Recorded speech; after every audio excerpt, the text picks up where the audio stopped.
Oh oh oh, c'est Manga Croustillant. Aujourd'hui, on se retrouve pour le top 24 des séries encore en cours de ma Mangatech.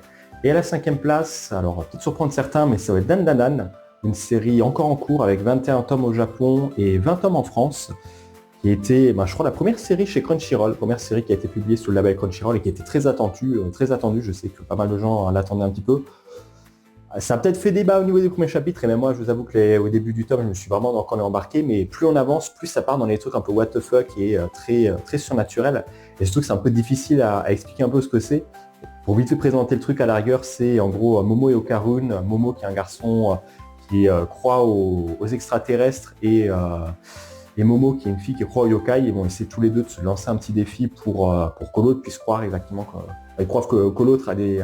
Que l'autre, voilà, l'un croit que les locales n'existent pas et l'autre croit que les fantômes n'existent pas. Donc ils vont essayer de faire croire à l'autre pour essayer qu'il s'en rende compte. Ils vont se rendre compte qu'en fait les deux effectivement existent. Ils vont tomber un peu dans un truc un peu bizarre. Mais en gros, Momo va se faire voler ses boules et il va essayer de les récupérer, mais il y aura les aliens qui sont censés à la recherche de ces boules. Comme ça, c'est vrai que c'est un peu bizarre, mais ouais, c'est un peu le speech de base de la série. Et je trouve que c'est un truc un peu tranche de vie. Il y a des dessins aussi, des planches qui font du bel effet. Sachant que je crois en plus c'est un manga qui est dessiné totalement à la main chaque semaine. On a des fois des monstres un peu ou des esprits, des esprits ou des yokai.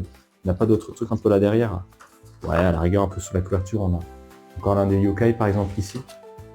Mais ouais, plus on avance dans le tome, plus en fait c'est un truc un peu divertissant. Tu prends le tome un peu comme il est, t'admires un peu la beauté des paysages et le scénario, même si le scénario ça reste des trucs assez classiques. C'est vrai que l'histoire ça reste pas non plus aussi poussé qu'en One Piece, mais ça reste des trucs un peu tranche de vie, des trucs où on voit les lycéens essayer de mener un peu leur vie, essayer de se chamailler, faire des trucs un peu divertissants. C'est un peu voilà vraiment le manga plus divertissant que j'ai un peu dans ma collection qui est encore en cours. Et c'est vrai que je pensais pas que j'allais apprécier autant. J'avais un peu de réticence à l'époque en me disant bon c'est une série un peu assez populaire, est-ce que vraiment je vais aimer? Finalement oui je trouve que le succès est assez mérité, même si c'est vrai qu'on est déjà à 20 tomes.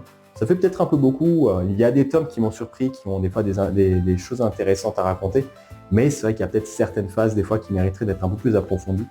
Ça n'empêche pas que ça reste un manga, je trouve, très divertissant et que je recommanderais au moins de regarder l'animé. L'animé est de très bonne facture aussi, donc si vous voulez vraiment découvrir la série, vous avez le choix entre le manga et l'animé.